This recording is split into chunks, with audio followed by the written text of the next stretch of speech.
Welcome to the RotoWire DFS show. I'm Adam Zdroik, joined by Jack Burkart, FanDuel connoisseur, Ryan Belongia, reigning King of the Pitch champion for at least one more week.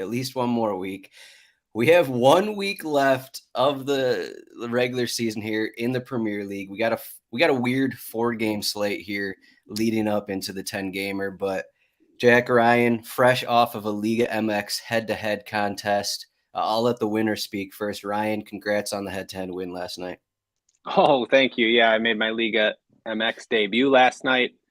Jack got a little bit cocky and sent me a head-to-head, and he paid the price. Sometimes that happens. Sometimes you learn hard lessons in DFS. Well, I'll say this. Beginner's luck, and I took it easy on the rookie in League MX.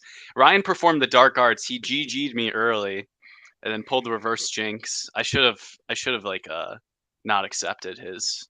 I mean, it was Trojan just the horse. ultimate backdoor win. I was down double digits and ended up eking it out by half a point, I think. All because of a clean sheet. We'll bring it back. So for Saturday, this 4-gamer, we got a 245 King of the Pitch that is just open. So there's plenty of spots left in case you're interested in the 245 contest. There's 3 tickets up for grabs in that, and then the usual $5 entry with 666 entries to win that one ticket, which is I think we had that last Saturday. I don't remember it being the craziest lineup, but maybe my memory's not good enough. But I don't think it's going to be too difficult to take down 667 other people, but maybe I'm wrong this week. As we can see in the odds here, I think it's because we have Liverpool and Manchester United, the exact same favorite with basically the same implied goal total, which is kind of interesting to me. Liverpool are home against Aston Villa. Seemingly pretty difficult matchup. Manchester United at Bournemouth, who this is their last home match, but don't have anything to play for here. The other matches are Fulham, home against Crystal Palace. Neither one of those teams have anything to play for. But again, the final home match for Fulham. And then also Wolverhampton have nothing to play for, but it's a final home match for them. They're home against Everton, who still need points, battling relegation here. And we got the TAA, we got Bruno, we got like all the classic names and only 4 teams. So I think it will be fun. Cash games will be a couple debates. You guys are already debating this morning about the Bruno / TAA 1v1s going on over here. So I think it will be fun. But in cash games here, we have no Jordan. The cash master, to talk about this. But the first player into lineups is Diego Costa. Is that correct? Is that what you're doing, Ryan, or are we thinking something else? Yeah, that's what Ryan thinks. Maybe Diego Costa might be in play here. Yeah, it's an interesting slate, sort of similar to last week in that we have Palace, so there's some decisions there, and also Bruno and Shaw, some decisions there, and throw in the Liverpool fullback. So it's not that straightforward because you can't afford all these guys, and the construction isn't necessarily straightforward either. Yeah, I don't know. Liverpool and United with similar totals, both over 2. And I don't know, like, are people gonna play Bruno in cash? I don't know. Are people gonna play TAA for sure? I mean, you mentioned maybe not playing TAA. So, there's some interesting topics for debate with this slate. Jack, what do you got here at forward? We have Salah is 10K. Eze is 9,500. We got these Manchester United forwards sitting in here as well. I think maybe one of your first decisions here, Dwight McNeil, 8,600 at Wolverhampton. Seems kind of pricey. There's a lot of decisions here. It almost felt like last week wasn't as straightforward. We had the Olise and Eze got the brace kind of a thing, but Ford a little bit different. I guess we're gonna have to decide if we want to spend on TAA, Bruno, Olise. You got a couple midfield only players there. We don't have to worry about James Ward-Prowse on the slate, so that's a positive. But who are the first forwards here? Who is the most expensive forward that you're actually going to consider in cash games, Jack? Well, I was taking a look at forward. I think Mo Salah is probably a little too expensive at 10K, especially because you're going to depend on a goal from him. I don't know. It seems a little bit weird. I know Liverpool are at home, but I think Aston Villa are a good deal better than Bournemouth. And Liverpool and Manchester United are about the same. So I'm surprised to see at the same odds. I feel like it's a kind of tricky matchup for Liverpool. So just because of that, I feel even extra bad about paying 10K for Salah in cash. Eze feels a little expensive, and he doesn't seem too different from Dwight McNeil for me. So right now, for my first forward, I'm thinking Dwight McNeil. If James Garner starts, he should take half the set pieces. I don't know how much Wolves have to play for, but Everton could use a result here. So I think he's had a pretty good floor lately, banking a 10-point floor. He's in good goal scoring form. It seems fine. It is a little bit expensive, but I mean, what else are you going to do, Adam? I mean, I don't want to play Marcus Rashford coming off an injury. Eze is about the same, but $800 more. So that feels a bit expensive. Willian, I'll pass on that. And then you have the secondary Liverpool forwards who get subbed off. So if you're going to spend up, I do think it's going to be Dwight McNeil. And I think you do want to spend up once at the forward position just because it's so bad. And I don't think you want to play two of these cheap options. I don't know. What do you think, Ryan? Yeah, I agree. I mean, as a 900 more than McNeil for all the math people out there. Not me. 900 more than McNeil. But yeah, that's a little much.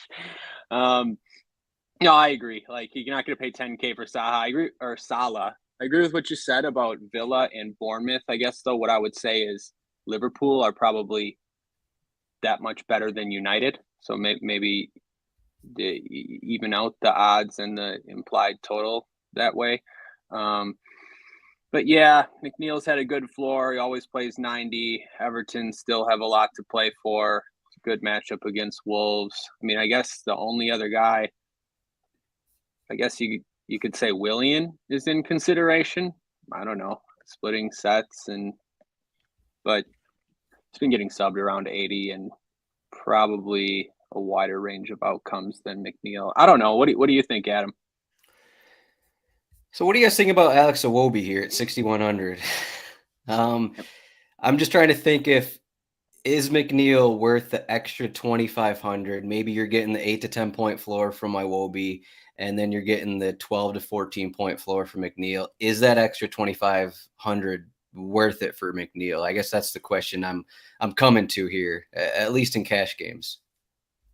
Yeah, I'm taking a look at his game log right now. Shout out the RotoWire cheat sheet. And 2-point floor against Manchester City. He had a 4-point floor against Brighton. He's had some good performances in him lately. And it does kind of stink to pay 2,500 for the set pieces, but that just does make a player more consistent. So I don't mind Iwobi if you want to choose him as your second forward. And you can even, do something like Iwobi Mitrovic in cash games if you want. I think there are some trade-offs that might make it worth it. You might not have to punt at a spot. You might get a better goalkeeper.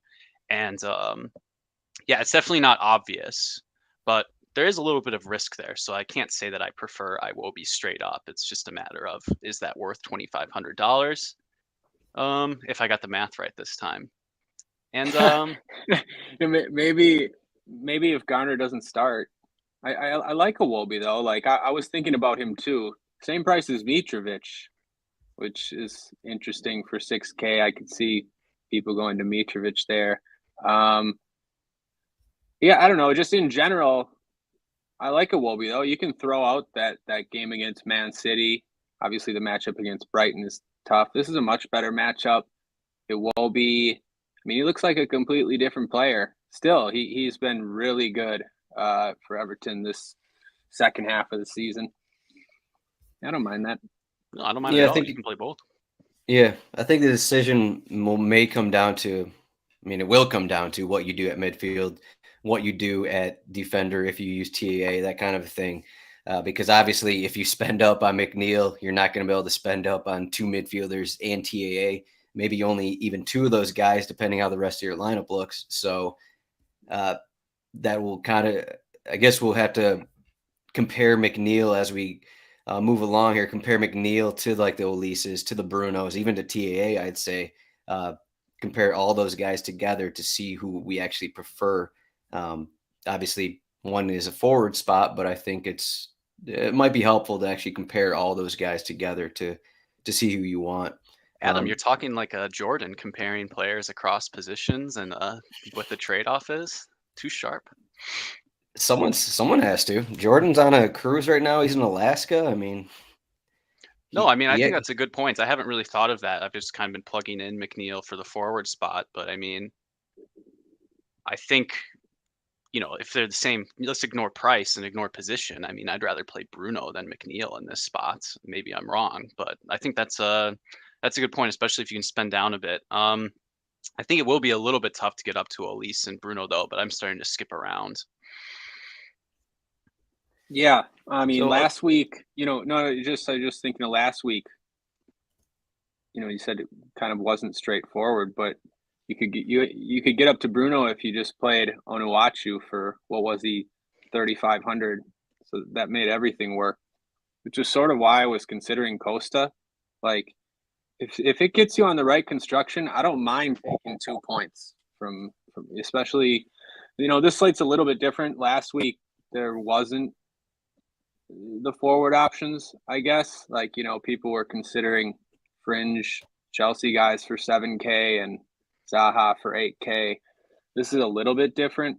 But yeah, I don't know. You kind of making me think a little bit, Adam. Like, do I want to play McNeil and a complete nothing like Costa, or maybe Iwobi and Mitro, or something like that? I don't know. Well, you do have to worry about the -2 also for Costa. That's also in play.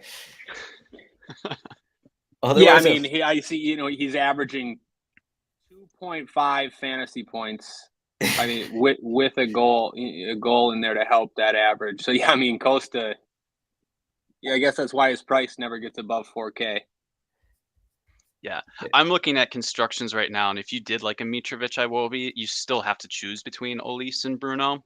Mm-hmm. So maybe like the rest. So maybe that with TAA. Yeah, if you're playing TAA, which I think I will, but you don't have to play Emmy, or you don't have to play like I have Varane in my utility right now, which seems suboptimal. I'm still tinkering around, but that extra 2,500 can definitely get you places. There's some okay mid-price midfielders as well, so definitely interesting. I think outside of Mitrovic, maybe it sounds slightly crazy, but Calvert-Lewin's 5,200, and even in cash games, I don't think it's the worst idea. I think he's going to be fine. He came off with a minor. I think it was a precaution that he came out with the last match, and he's been training, so I think he should be fine. But I mean, he's looked pretty good in his few starts that he's got since returning from injury, and just the fact that Everton need this. I mean, I guess you could compare, like, is DCL worth it for 1,300 more than Costa? I guess maybe that could be a question that you have there, but depends what you do with that extra 1,300. But I think DCL is worth a look. So otherwise, in the opposite side of that match, so for Wolverhampton, we always have in play any of these guys go 45. I think Pedro Neto went 45 last week. Lopetegui mentioned in his press conference that this is their final home match, that they want to get something out of it. They can't just because their season, they have nothing to play for, doesn't mean they're not going to give anything to their fans. So I'm not sure how much that means. Maybe it means 5 players go 45 again. But I mean, we talked about Costa a little bit, but as we go into this slate, are we considering any of these other Wolverhampton guys here? Probably not. Well, I was going to say, maybe not.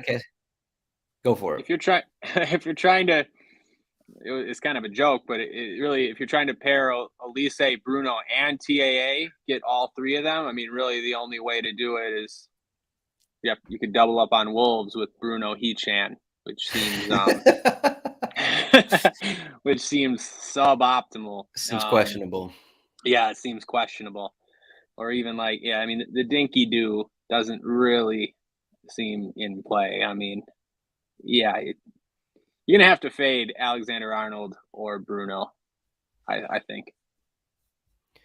If Weghorst started, would you guys look at Weghorst for 4,300? I mean, when has that ever worked out? Yeah. I think it worked once in Europa League, maybe. Yeah, though, Can't like remember. if I had a construction, if I thought Costa was a fine play, but if I could find the 400 to get up to Woot, then I'd do it. That's basically what I was going to say. I mean, if you're fine with a lineup that has Diego Costa, you have to be fine. You have to feel better. Absolutely. You have to feel better if you have Voot, even if he comes off at the 58th minute. I mean, I Yep.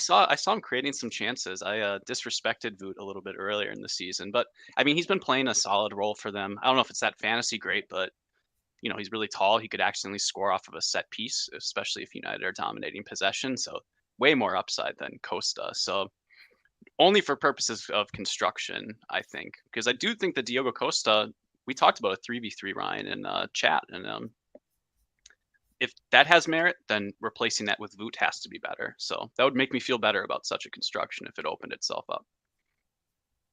Yep. Yeah, I feel like I'm going to say there's no world in which I'm going to play Woot or Costa, but I played Onuachu last week and it worked. So maybe I don't want to, lie to the people here. So otherwise, yeah, I never forward, no, that's a good point though. I never expected to play Onuachu last week. And even when you said it in the Discord, when you first said it in Discord, like you said something jokingly like Onuachu and cash or cash lock or something. And I just dismissed it. But then I thought about it like just a little bit later and I was like, oh yeah, like, so I don't know. Like, I'm just saying, I never thought I would be playing him even when he first started. And then you think about it a little more and realize it just might not matter. I think it's just one of those things where you like laugh at it first, but then you click and you're like, well, I'm already punting once in my lineup. I'm just punting at a different spot completely. And, it allowed us to get up to Bruno and Olise. That wasn't the popular construction, but it worked out. Yeah, I think when you do that, you have to be like sold on a certain thing to happen, that you need this guy in your lineup, because I was sold on Eze last week and I felt great. I was like, okay, Onuachu, whatever, he'll get me 2 points, but I had a good feeling about Eze and it, turned out it worked for me. But so if you have the same feelings about certain guys, yeah, Ryan. No, yeah, another great point. That's what I was going to say, because let me get Bruno and Olise, who were both in great spots. And I don't know what I'm trying to say. Just Bruno at home to Wolves, I wanted that for sure. Like more so than here away to Bournemouth. Look at Bruno's floor last week, and he only got an assist. Like he has a massive ceiling there, and look what Olise did. I mean, just like you're getting clearly the top two players on the slate. I don't know if it's necessarily the same here. Like we have these same guys, but the spots aren't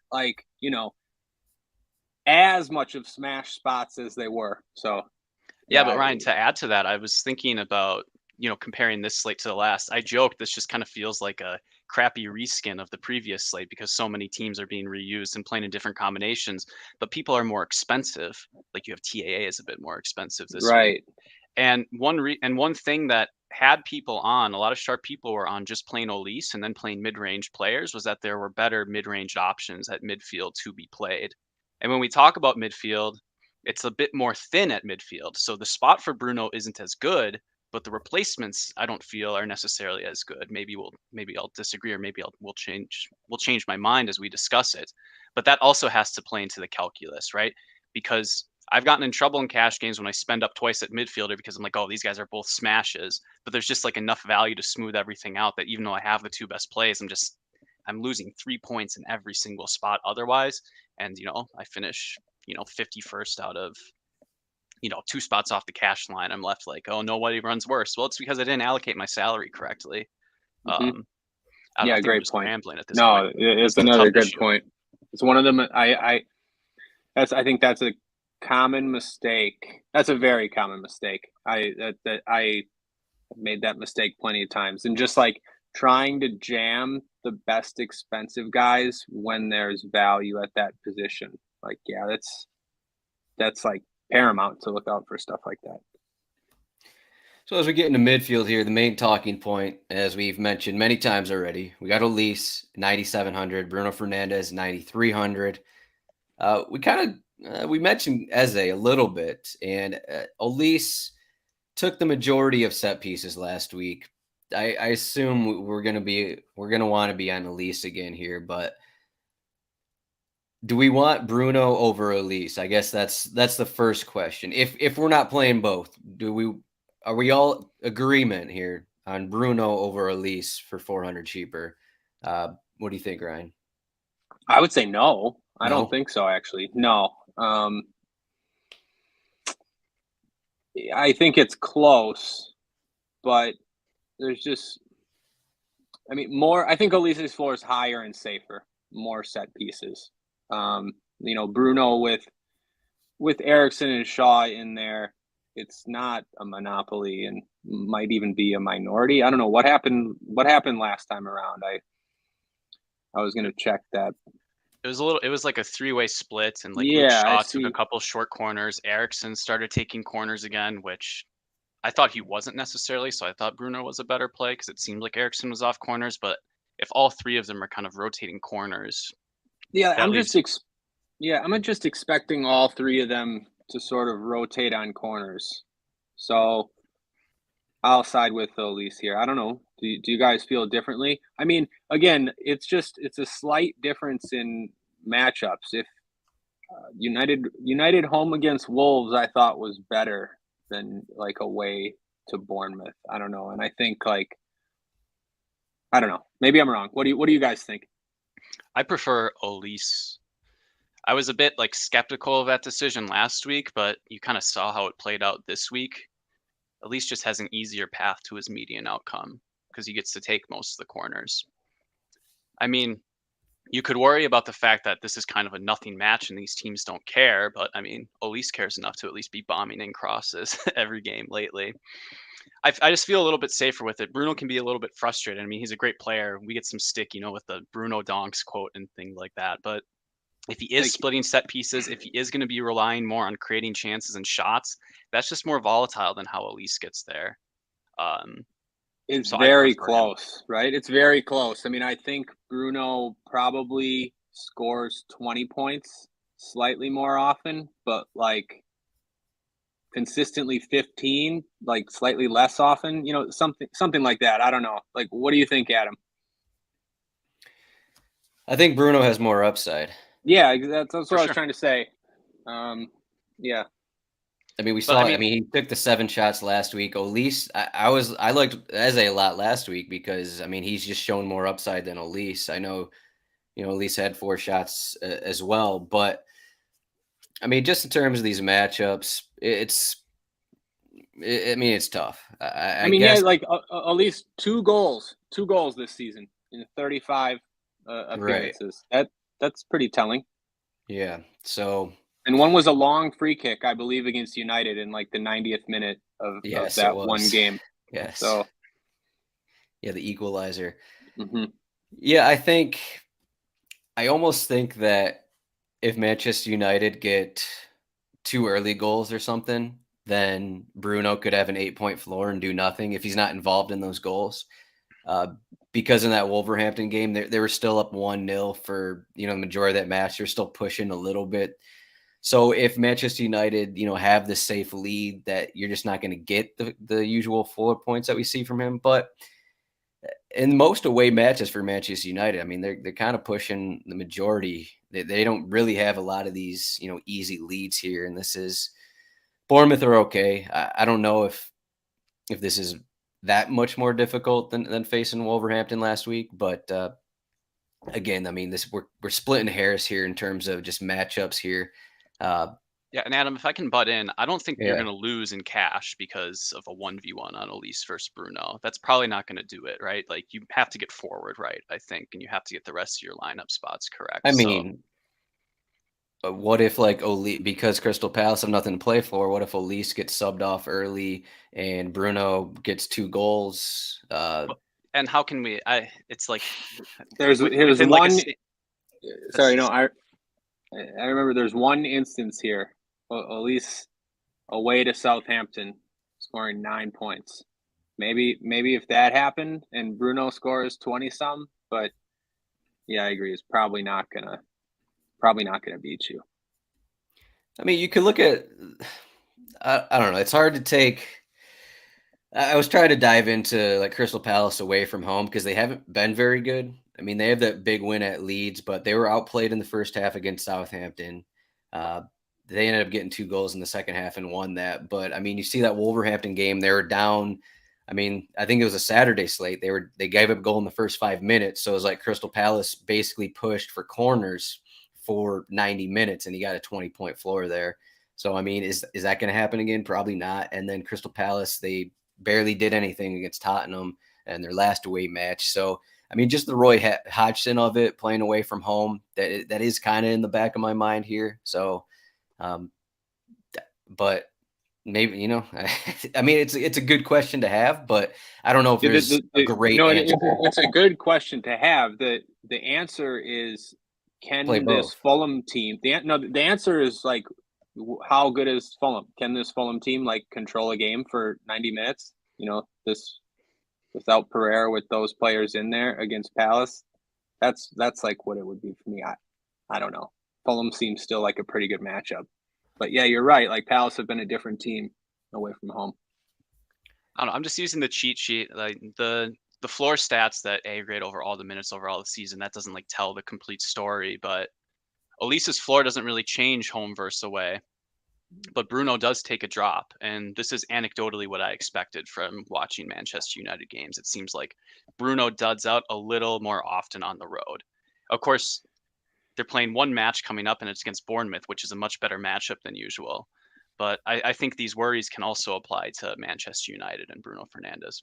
Those numbers like back up what I was going to say, or sort of what my point was about these matchups, home and away, or Bruno here. Just imagine United getting a 1-0 lead or 2-0 lead away to Bournemouth. Now imagine them having that 1-0 or 2-0 lead home to Wolves like last week. The last 20 minutes of those matches seem like they're going to be much different. Like United at home will be just trying to pour it on, still floor points. But maybe like with a lead on the road, you know, not so much. That's sort of how I think of it. You know, I don't know, maybe it's not true, but you know, with Jack, those numbers.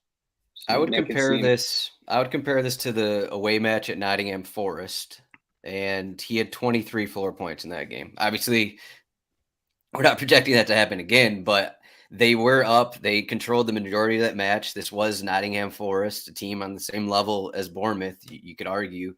You could actually argue Nottingham Forest probably had more to play for in that game because they're still battling relegation. Bournemouth, nothing to play for. So, I mean, there's a lot of, you could take these certain games, be like, yeah, he only did this here.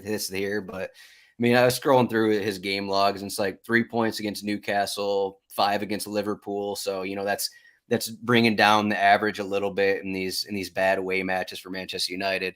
And then, okay, they lost the game against Brighton, and then against West Ham, he's still hitting 12, 13 floor points. So, I mean, we could talk about this for 30 more minutes, but I don't know if we're gonna. Maybe I can put it one more way, because I'm just thinking about this now as we talk about it. Let's suppose that Bruno projects on a median. We have a computer 2 or 3 points better than Elise. Or sorry, Elise projects 2 or 3 points better.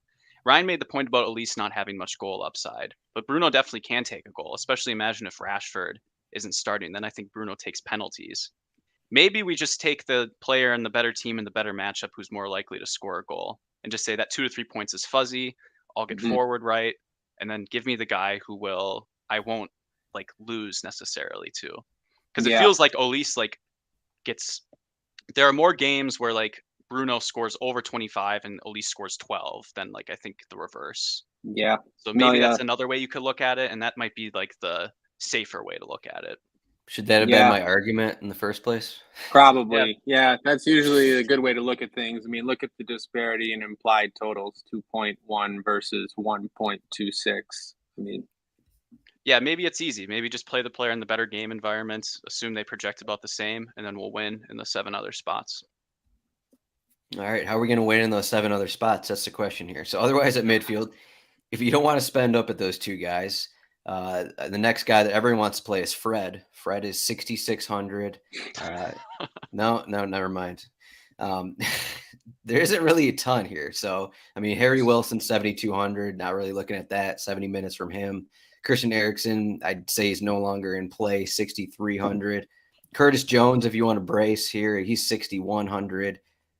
You got Aston Villa at Liverpool, probably not looking there. What else? Casemiro is 5,100. I know Jack's going to be talking about Jordan Henderson. He's down there at 4,200. I skipped over Ruben Neves. He's 6K. So you got a few guys, but nothing really, above 6K that you actually want to go with. So I think in this situation, you're either going to play both of these guys, or you're gonna spend down a little bit, and that's going to allow you to do Dwight McNeil. That's going to allow you to do TAA kind of a thing. Is there someone I missed here, Jack, in the midfield that we should consider in cash games, or anyone that stands out at least? I'll let Ryan talk about Ruben Neves. He's the captain of the Ruben Neves right now. And the two names I considered, I was looking at that you didn't mention, James Garner and Tom Kearney. Kearney's probably a better play than Garner, but I know Garner does split set pieces, so seems a bit too much at 5K, but I don't know. Kearney is about the same, right? He splits set pieces.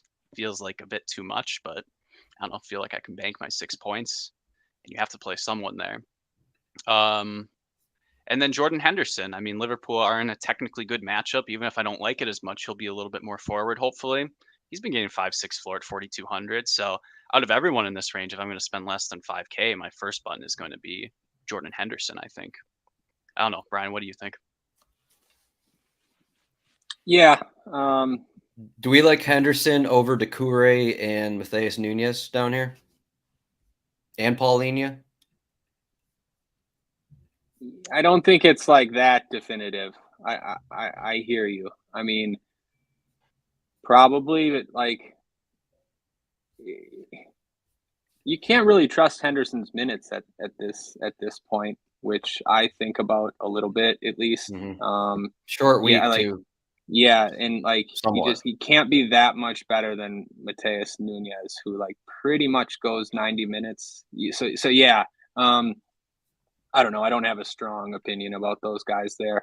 Ruben Neves, yeah, not normally like a guy I would get excited about, but he's going to be taking the majority of sets, and he would with this projected lineup we have. He takes penalties, and it's a pretty good home matchup. I could get behind Ruben Neves. I don't think he's like necessarily a priority, but if I could get there, I would roster him. I guess like my thing is like I like him a little more than I think the field will. People I don't think really like to play Ruben Neves, and he's a little bit expensive, so that has some appeal for tournaments for me. As far as cash games, yeah, I think he's got to be fine. I don't know. Again, like not a great play, but a decent option on a slate where there really isn't that many options. Yeah, I'd rather play Ruben Neves than Mitrovic. So we were talking about this like Dwight McNeil, Diogo Costa construction. The trade-off was you play Ruben Neves instead of some punt.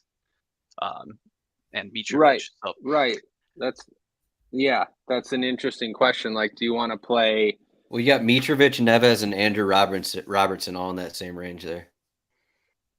And Luke Shaw, Luke Shaw right? too. Oh yeah, okay, he's in my squad. So and okay, I was gonna say the disrespect, glossed over that. We'll get to we'll talk some tournaments after we just run through cash here. So we need it's going to be another long discussion on TAA here. So I think you can fade TAA, but I want to hear your guys' takes. Jack already said he's playing him. Ryan, yeah, I'll ask, are you playing? How much are you going to be playing him in tournaments? And do you think he's worth it in cash games? If I had to say something definitive, then I would say that yes, he's worth it. I tried to I think fading him is intriguing because it's a big price tag, and maybe his floor is not as high as it would be if he was right back, or if he was, still playing where he used to play and not in central midfield. But my thing was like, okay, yeah, that's fine. I'll just play Robertson for 2K cheaper. And, I don't want to, get married to these game logs, but they're worrying for me for Robertson. They're worrying for me. I mean, he doesn't really score 10 points all that often, and you have Samika sitting there. So, I mean, I know Robertson's always a tough one, but it seems like it's in a little lull since they went to this new formation. I know he takes corners. I know he's got assist upside, but yeah, I wasn't comfortable playing Robertson over TAA. If you are, then I think you could fade TAA. Yeah, I mentioned this.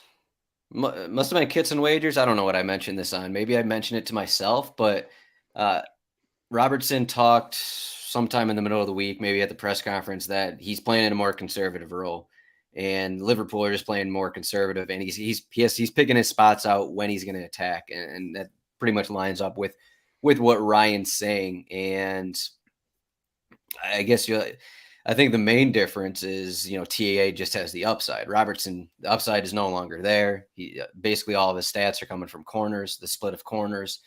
So is the upside worth it with TAA, who's, he's sending in balls into the box every 10 minutes kind of a thing, for 2K more. Got the goal off a set piece the last match.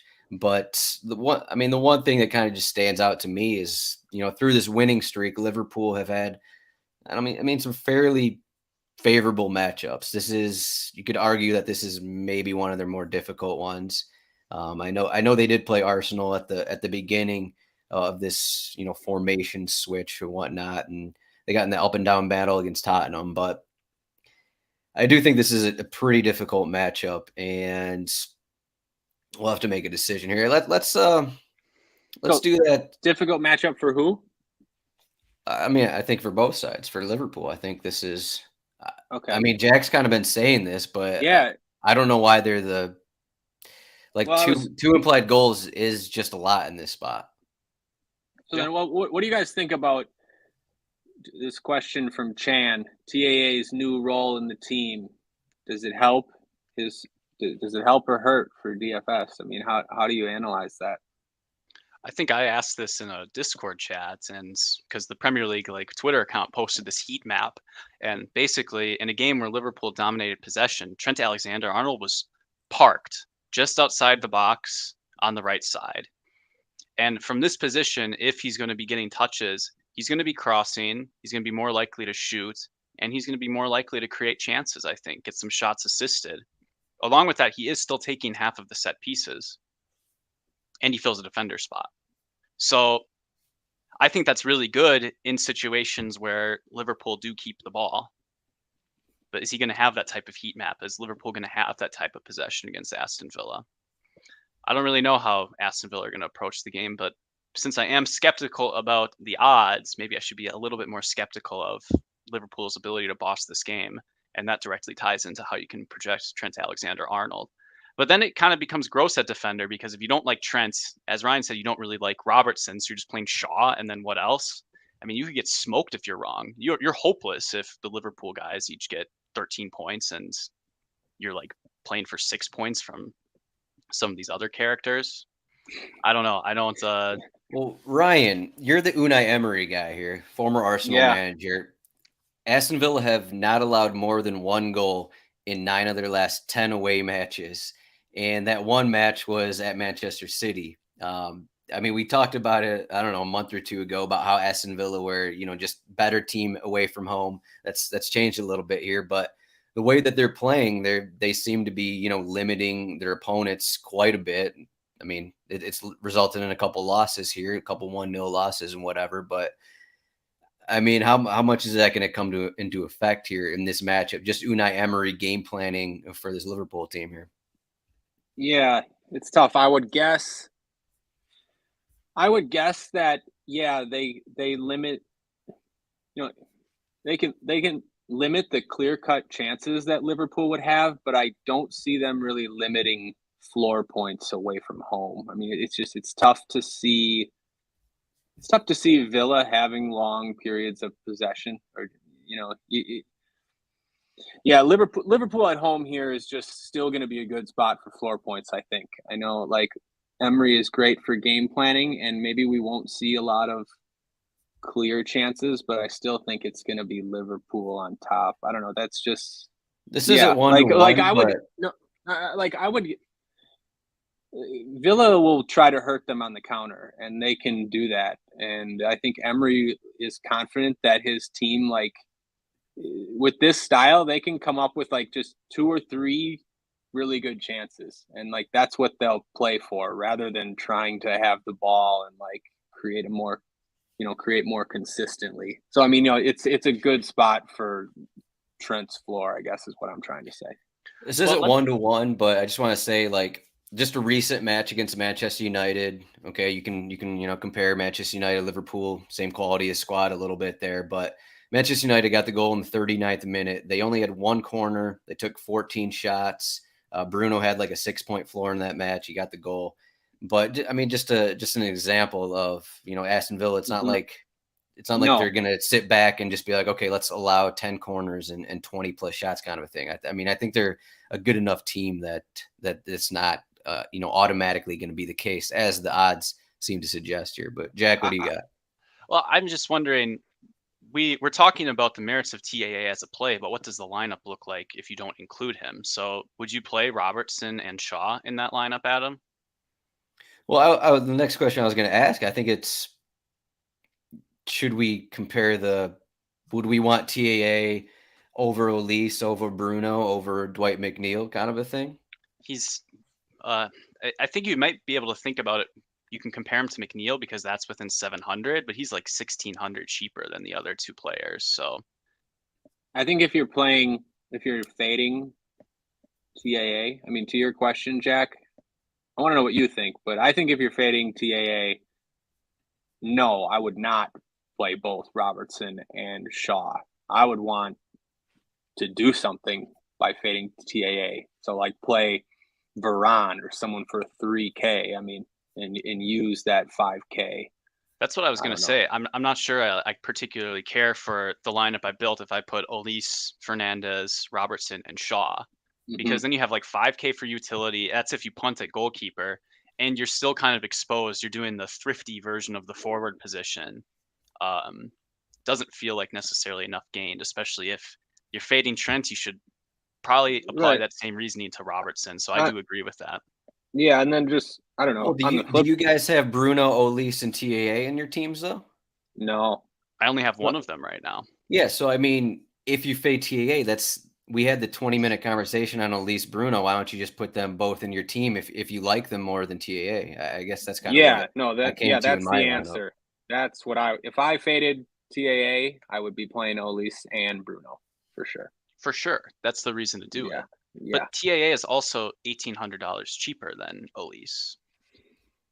Yeah, and I guess, just to play devil's advocate, if Trent, Robertson, and maybe you think Trent, Robertson, and Shaw all finish right around 10 points. If you were confident in that, then sure. Then you could go with that strategy. I'm not confident in that. All right, Jack. So second defender.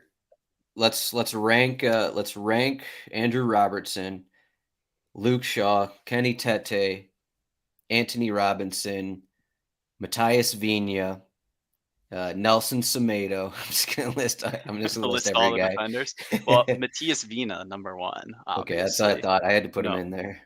So yeah, I put Robertson in first, but Shaw's probably better just because I don't know necessarily, but I do like the Manchester United matchup a little bit more. I mean, they're 2 players. They're about the same price. They're both splitting set pieces, and they're both on favorites. So I guess you can kind of shrug your shoulders a little bit. I'm kind of a Luke Shaw guy, though. So, I think I'll take that side of the 1v1. And I just do think that the Bournemouth matchup offers a little bit more in floor than the Villa matchup might. So just due to that sort of systemic risk, I think I would prefer Shaw. But it's very close, Shaw and Robertson. And then I can't pay 5.7K for Kenny Tete in cash games. I'm a card-carrying Anthony Robinson hater. I feel like he always just scores 4 points whenever I play him. Sometimes he gets these 10 cross performances and then gets 5 tackles, 1. But that feels like an outlier, so I don't want to pay 5K for that. And then you're starting to get into the fullback dead zone in the 4Ks where you're kind of wondering, what the heck am I doing here? Why don't I just click on Totti at 2.8K if he starts, or Rafael Varane I would prefer at 3.1K. So I do have a question here. Oh, I'll shoot this to Ryan. We got an Everton question that I'm projecting some change here. I could be wrong, but so Everton started Mason Holgate at left back. That was against Manchester City last week. Didn't look very good. It was against Riyad Mahrez, so okay, maybe he gets a pass on that. But Connor Cody came in for him. Connor Cody, he's on loan from Wolverhampton. He's not eligible to play in this game. And actually, when Cody went in, Tarkowski was playing a little more on the left side. I kind of think they're going to go 3 center backs, as you can see on the screen here: Keane, Mina, Tarkowski. That's just a guess on my part because I can't envision Dyche wanting to go back to Mason Holgate, but I could be wrong. Maybe he's going to give him another chance. So we got Nathan Patterson. That comes to my point here. We got Nathan Patterson at 3,600. Could be in a wingback role, and then that in addition to, what if Dwight McNeil is actually playing in a wingback role instead of, maybe a more attacking role? Does that actually change your thoughts in terms of what McNeil is actually going to do? Again, this is kind of a made up formation because they haven't done this yet, but just in case and something like this happens, what do you think though? I would play Patterson. I Right. mean, just a simple answer to your question for 3,600. If that's the formation, yeah, give me Patterson for 3,600. McNeil, maybe a slight change to the upside, but I wouldn't really say it affects his floor. I wouldn't worry about that. Yeah, Patterson looks pretty good for 3,600. I don't know why he such a sharp decrease in price. I mean, he was just 4,200 against City, 4,800 against Brighton, 2 much tougher matchups. So, I mean, 5K a few weeks back against Fulham. Why is he 3,600? Was he subbed off early? Sometimes DK really knocks. I mean, I guys think back to back 90 minutes, I believe. Yeah, back to back 90s. I mean, yeah, he Deitch didn't really like him, but he's been forced to play him because Coleman's out and Godfrey's out. So there's basically no other options there. They have no left backs, and their only option at right back is Patterson, who Deitch didn't really like beforehand. So, I mean, I can see why. Patterson is an attacking fullback. So, I mean, just makes me want to play him even more. But, yeah, you can see why Deitch has been preferring defense. It's been working out. Everything he's done with Everton has been working out. But yeah, I mean, for DFS, give me Patterson. He loves to get forward. I remember for Rangers, he was great. Yeah, I mean, you can use him as second defender if you want to just go that route, or you can use him. He'd be probably one of the best utility players in that range. I mean, I'm thinking about using Jordan Henderson in utility. I think I'd rather play Patterson. I mean, probably more likely to the go 90s there too. Right? Yeah. If you scroll down here, there's a chance 8 in a restarts. Maybe we'll never know with Wolverhampton. I guess he's 100 below Totti. But what do you guys think about this? This is tournament only. It just came to my head here. But we got Luca Digne is 2,600. What if you just played him? Let's envision Liverpool. They have a lead. Luca Digne comes in, and Aston Villa are pushing the final 20 minutes of the match. You're getting 2,600. Jack had to mute himself. He's just cracking up. But we got Luca Digne at 2,600. Maybe set pieces in the final 20 minutes. I mean, are there worse tournament strategies than getting like a possible assist from Digne for 20 minutes off the bench at 2,600? I mean, it's either that or go with the center back, right? Or Totti. I mean, what can be better? I mean, your showdown brain is showing right now, Adam. I mean, I like where your head's at. I mean, I'm always thinking about subs, but I've never considered a defender sub. I mean, 2,600. No, my answer is no to your question. But say Villa were the biggest favorite on the slate, then maybe I wouldn't say no. I don't know. I don't know. But no, I mean. All right, fine. He got 5.8 points at Brentford. So, I mean, would you be fine with 5 points from 2.2 2.6K here. Yeah, but that's a tough outcome for, and you don't even know if he's going to come on and 5 points in 10 minutes against Oh, he's going to Liverpool. come on. He'll At come Anfield. Yeah, at Anfield. I mean, I guess that's if your it, 700-person king of the pitch strategy if you really want to go. What do you there, mean but at Anfield? Jack, you just watched Tottenham go at don't Anfield remind me. and This is bullying. it scored. No, they scored 3 goals and they're in control for, I don't know, 45 minutes there. Ugh, All right, fine. you can go ahead. All right, you guys have any other defenders that stand out here? No, Luka probably just mine this Trent, Robertson, and Shaw. I'll play a lot of those players, and then I do like this construction where you fade Liverpool, and then you only play Shaw in tournaments, and then you just play someone like Patterson, and then or Varane in your second defender spot. Because the Liverpool fade seems fine, especially if they're going to be popular in tournaments. Sorry to pivot to tournaments like that, but I mean, there's your strategy. We're talking about if that's cash optimal, but I mean, put that into any GPP you want, and I think that has appropriate leverage and upside to do really well. And I think it's live. It's not like a completely ridiculous outcome. All right, yeah, Jordan's not here. I don't like any other defenders. You guys ready for this? Let's ready. do it. We got goalkeeper for the podcast listeners here. We got the wheel of names. We got the goalkeeper. We're spinning for the goalkeeper of the week. This is big. Last time. Emmy. Is it always Johnstone? The wheel's rigged, man. This is wow. Sam Johnstone gets it again. Okay. So Sam Johnstone at Fulham. Do you guys have any goalkeeper thoughts here?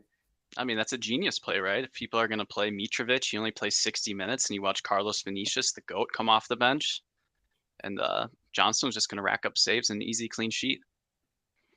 Plus, I think he's like one of the cheaper acceptable home keepers. So he also has that going for him. Ryan, how much Emi Martinez are you going to have? Plenty. Okay. Actually, yeah, plenty. Because I might have him in every lineup. I don't know. I'm just going to kill. I'm just going to. I don't know. He's 3,800. The odds. Yeah. I mean, plus, I'm on board with Jack's little tournament preview of fading Liverpool. So I'm just going to have a good amount of Emmy for sure. I think another thing. Well, I was just going to say another thing that stands out. No one's above really 35% chance for a clean sheet. Like, this isn't a slate where we got 45% chance, 40% chance. Liverpool 35, Manchester United 34. So it's not like the high end guys stand out. So this is one of those slates where it's like, why don't we just spend down? Because it's not like the high end guys are guaranteed either. So what were you gonna say, Jack? You literally just stole the words out of my mouth. I mean, I don't want to play. You stole my lineup last night. Oh, well, please. I think I don't want to play Alisson against Aston Villa after what I've said, and then I really never feel great about playing De Gea. It's 5,500, but like I said, Bournemouth are going to score. Yeah. I said Nottingham Forest were going to score last week. I'm going to say Bournemouth are going to score. This is their final home game. They're going to score against Manchester United. Yeah, and players are pretty expensive on this slate, at least the good plays. So goalkeeper spending can be a bit of a luxury, and you're not even getting that much. So it's like all the slate pressure there's like upwards price pressure, which makes it harder to spend up.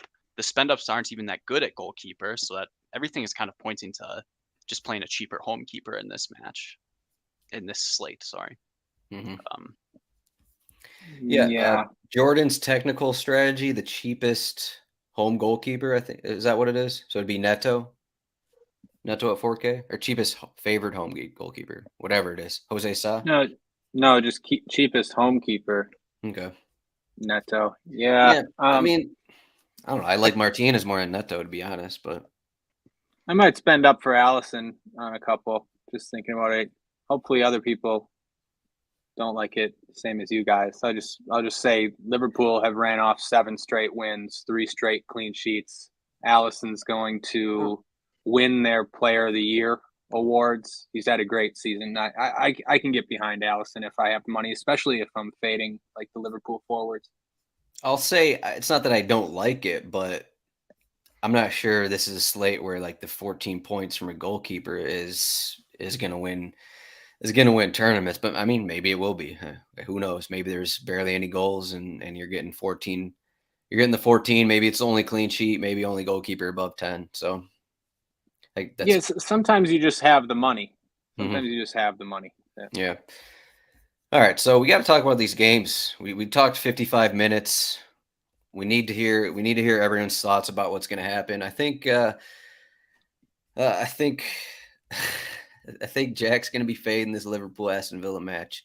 So I'll just quickly go through my thoughts. I think all the matches will be over 2.5 goals, but Liverpool Aston Villa. That's my hot take. I think the other games. I think there's going to be goals in Wolverhampton, Everton. I think Wolverhampton's fine. I think Wolverhampton are, they're keep saying this. I'm going to say this probably again, but it's their last home match. Everton have been pressing a bunch, and they're going to try and go for it early. Might open them up in the back. Fulham, Crystal Palace. Last time Fulham were home, it was 5-3. I think there's going to be goals there. And then Bournemouth, they always allow goals. So I think there's going to be goals there. But Ryan, what game would you be pinpointing here for the first game you're pinpointing for tournaments? Yeah, Fulham Palace and Wolves Everton. I mean, yeah. I mean, especially if is Bruno going to be the most popular player? I just see Chan's comment. Bruno going to be higher owned. Is Bruno going to be the most popular player on the slate again? Like, I can fade that. I could fade Liverpool and just stack one of those other games, especially because those other games have players that I want to play. I mean, we got the Palace guys. Fulham, you could run it back with Willian or a center forward. Wolves, you got Neves and cheap center forwards. You got McNeil, maybe Iwobi, maybe Calvert-Lewin, maybe Patterson. I mean, yeah, all those games look pretty good for stacking to me. Do you think you can win tournaments using Wolverhampton players? Like hoping for goals? It's tough, many right? How many of those guys finish with above 15 or 20 points? I don't think it ever happens. Tough. It's interesting, though. I thought I would be laughed at for talking about this, but I made a couple tournament lineups that featured some of these 6K forwards, that 6K and below. Like someone like Matthias Cunha, he usually plays at least 80 minutes. And what if he scores a goal? You just think about if he scores a goal, what type of thing can you do with the construction?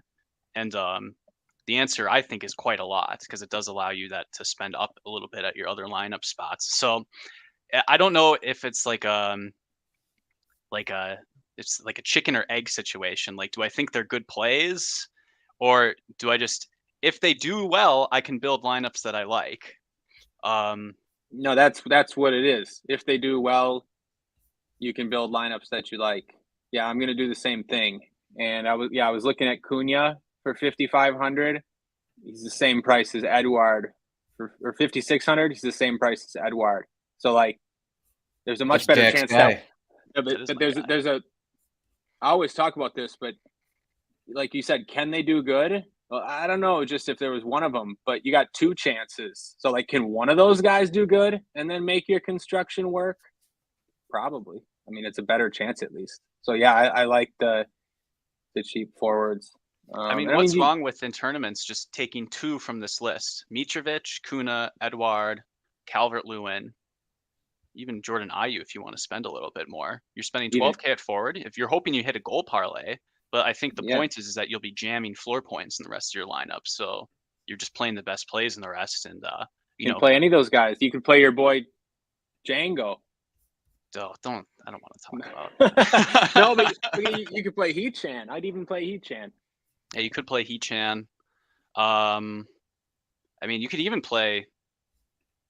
No, I don't want to play Solanke. Never mind. But I mean, that's the point. It's more of a point about a construction. If you think one of these guys will score, if you think two of these guys could score a goal or even get an assist, maybe you can you can win at the forward position with a cumulative total of like 25 points from both of your forwards. What has to go right on the slate for that to be winning?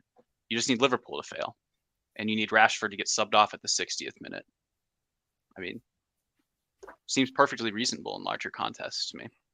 Yeah. Mm-hmm. I just want to point out, I think everyone in Wolverhampton is in play to be subbed off early, so that's just the one thing that should be in the back of your head. Like Ruben Neves. Tody only made it 62 minutes. I mean, Neves, this is the last home game. Maybe he gets a send off. I was just thinking, have you? Your question has Wolves guys ever won tournaments for people? Ruben Neves has won a few tournaments for people. He's known for getting these. Yeah, You know, I played him when he scored recently. He'll be on 8, 9, 10 floor points, and gets the 85th minute pen, the 90th minute pen. I mean, and it feels like Ruben Neves does that pretty often. I don't know if that was a showdown or not because I had him in that Crystal Palace game. He got that late goal. Whatever. But so, how popular do you think these Manchester United guys are? Rashford 9K, Martial 7,400, but best odds to score up there with Salah. We kind of glossed over Liverpool a little bit. I mean, despite our, I don't know if I want to say hate here, but just our thoughts in terms of this matchup. But I mean, we look at the odds: Liverpool, Manchester United, same implied goal totals. Rashford, Salah, Martial, those guys are up there. How popular are these expensive favored guys going to be here? I mean, is Salah going to be popular at 10K? Like, is he going to be over 30%? Sure. So that's the other part of the argument. I think Salah will be for sure, but I can't see like Anthony being popular. And maybe sometimes you got to think maybe we're not the only ones thinking like this. And you get a thing where no one really wants to play these other United guys other than Rashford. No one really wants to play these Liverpool guys other than Salah. So, yeah, I mean, I don't know. Unless they do. I mean, are those guys going to be owned? Maybe I'm wrong. Maybe I'm just completely wrong. Sometimes I think the whole field thinks like this, but then they don't. Yeah. And like, just because I refuse to play the best plays and then complain about it, like when these like minus 110 goal scorers score, like Salah's perfectly fine. I bet you could make some good lineups. I really haven't tried to do it yet just because I think salary is a bit tight on this slate and I just don't want to spend 10K on what's going to be like a 20 to 30% Mo Salah. It just feels like a lot, but I think I'm fine with it, right? Liverpool are still favorites. We're doubting the odds a little bit, but I don't hate that route. I just I just prefer to get my floor points from my defenders, and that just makes it really, really difficult for me to play Salah. So that's kind of where I'm left at. One of the reasons I came up with that question was just like I'm looking at Martial. I don't think he's going to be that popular at 7,400, though.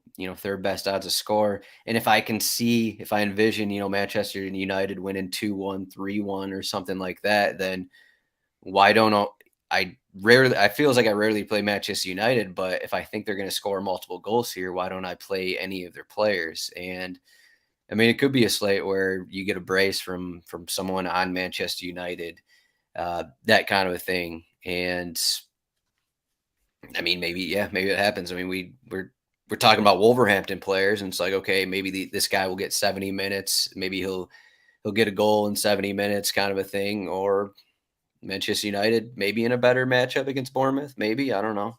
So, what do we got here? You guys have any other thoughts here? Did I ask favorite is plays? Rashford it? Should we call Jordan up and ask his favorite play? Or? No, I'm just looking at some of the comments. I wanted to Chan's always got the good comments talking about Bruno having a worse temper than Bear. Bruno, I was watching the last game with my brother, and he just said something that was spot on. Bruno is the outfield version of Jordan Pickford. The two guys that just are the most tilting, the worst body language all the time, like just babies out there, and it's just so tilting. So yeah, I just wanted to say that. Bruno complains about everything. He's the Jordan Pickford of outfield players. No matter what happens. Moan you. Jack, what's your favorite matchup to target in tournaments? Does anything stand out? Well, I told you I don't like playing the good plays, so I'm going to play these stupid Wolves forwards and then try to get all the floor points right, and then sounds like a terrible strategy. Then I'll complain when I have 4 points in each spot. Who's your favorite player? Edouard? Who's my favorite player? We haven't mentioned Ollie Watkins yet. What is anyone going to play Ollie Watkins here? I'd rather play Solanke. But yeah, it's not the worst. Both guys like sub 5%.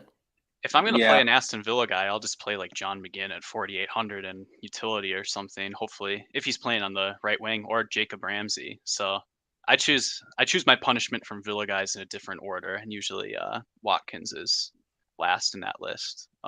It could turn into Liverpool Tottenham 2.0, and then all of our prior comments mean nothing, and you get a brace from Watkins, you get a brace from Salah, you get a goal from Gakpo, something crazy like that. TAA's got a couple assists, and everything we said doesn't matter because someone scored in the first 10 minutes and things just went crazy. The game got nutty. Yeah. It could happen. I mean, the Villa guys are cheap if you want to take a stab at this game being back and forth.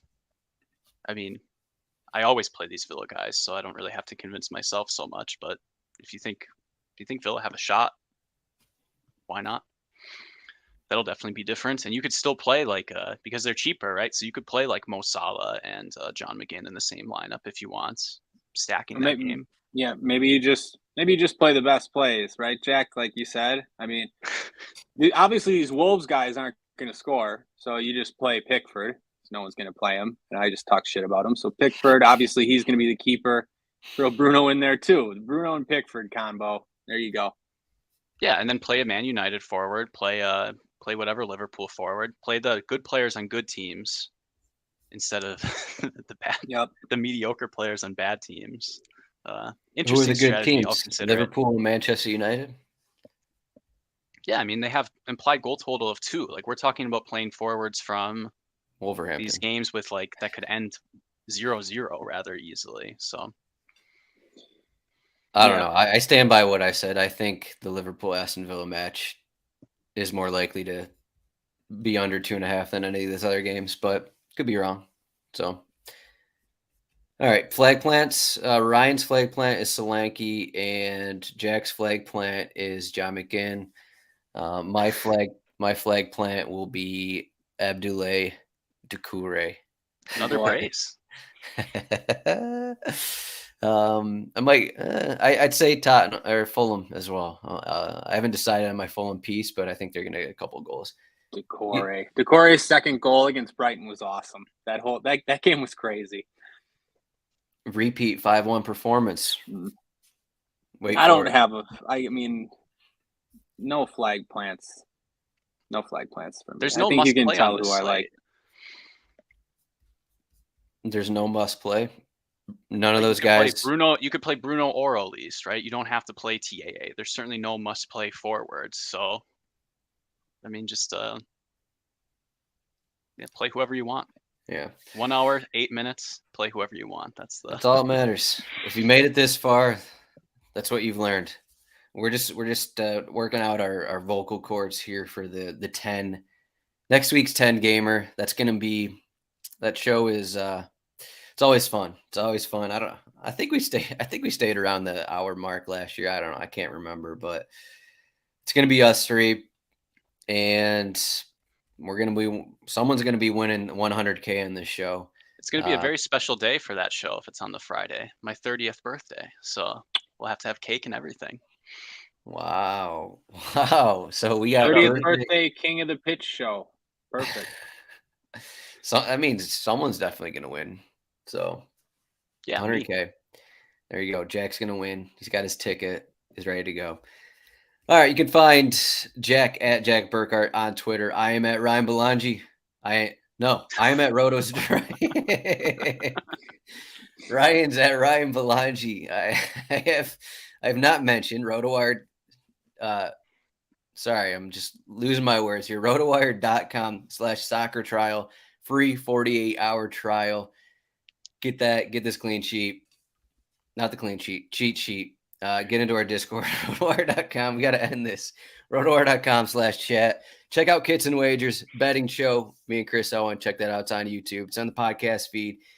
Talking too long. Maybe I can't do 70 minutes. I'm just losing everything here. I'm just losing it. But we're going to win these contests. We're going to win another ticket here. So good luck to everyone. Thanks for watching. Thank you, Jack. Thank you, Ryan. See everyone next week. Good luck, everyone. Thanks, guys. Good luck, everybody.